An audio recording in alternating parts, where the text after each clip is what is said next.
آیا با بن لادن دیدار داشتی؟ از نزدیک او رو دیدی؟ در آن زمان بن لادن عضو مجلس عرب بود و زیاد مشهور نبود. او پس از 11 سپتامبر شهرت جهانی پیدا کرد. من هم مدتی پیش او بودم و برای گرفتن کمک برای حلبچه اونجا رفته بودم.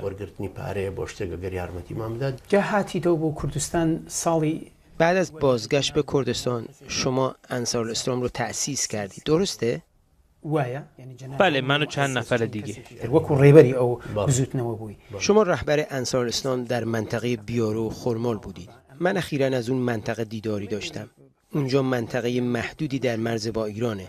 از کجا غذا و سلاح براتون می اومد؟ کرد لازم نیست دنبال سلاح بگرده. همیشه سلاح داشتیم. آیا ایران هیچ وقت به شما کمک کرد؟ نه خیر. ایران خیلی مخالف انصار بود. همین الان گفتی که جایی کمک میکرد و جایی دشمنی. اینجوری نبود؟ زخمی های ما لب مرز مردند. اونها حتی حاضر نشدند به ما دارو بفروشند.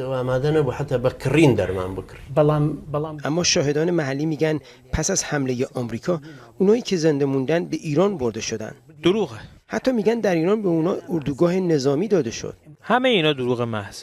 اونا به دزلی در منطقه مرزی مریوان رفتن. از دزلی با کارت شناسایی و اقامت جعلی به تهران رفتن و بعد به بروجرد برگشتن. دروغه.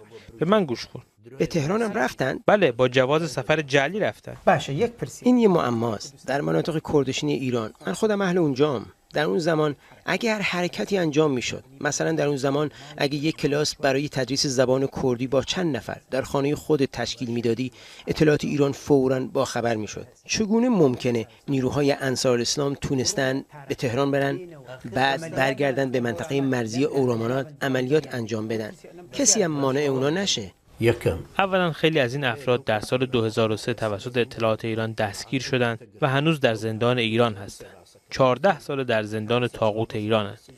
کسانی که دستگیر نشدند با جواز سفر جعلی تردد کردند. ایران خدا نیست که به همه چیز واقف باشه. مأموری که ایست بازرسیه که نمیدونه جواز جعلیه. این افراد که 1000 نفر نبودن، 23 نفر بودن. خیلی از اونا عرب بودن، بعضی هم افغان بودن. نه، این دروغه. افغان اونجا نبود. مردم اون منطقه این رو میگن. این دروغای حزب دموکرات و اتحادیه میهنیه. عرب با شما نبود؟ 11 عرب موصل و بغدادی بودند. ابو وائل بغدادی هم اونجا بود. آیا ابو مصعب زرقاوی، بنیانگذار داعش، به منطقه تحت کنترل شما در بیاره نیومد؟ ابو مصعب بله اونجا رفته. آیا درسته که بخشی از انصار اسلام پس از حمله آمریکا از ایران برگشتند و به گروه توحید و جهاد ابو مصعب زرقاوی پیوستند؟ نه، ولی خب عده کمی به القاعده پیوستند. عده محدودی هم به تنظیم توحید و جهاد قدیمی پیوستند. فکر کنم 20 یا 25 نفر بودند. شاید هم 40 نفر یا بیشتر. اما کسی با ابو مصعب زرقاوی همراه نشد. البته مطمئن نیستم، ولی نشنیدم کسی رفته باشه.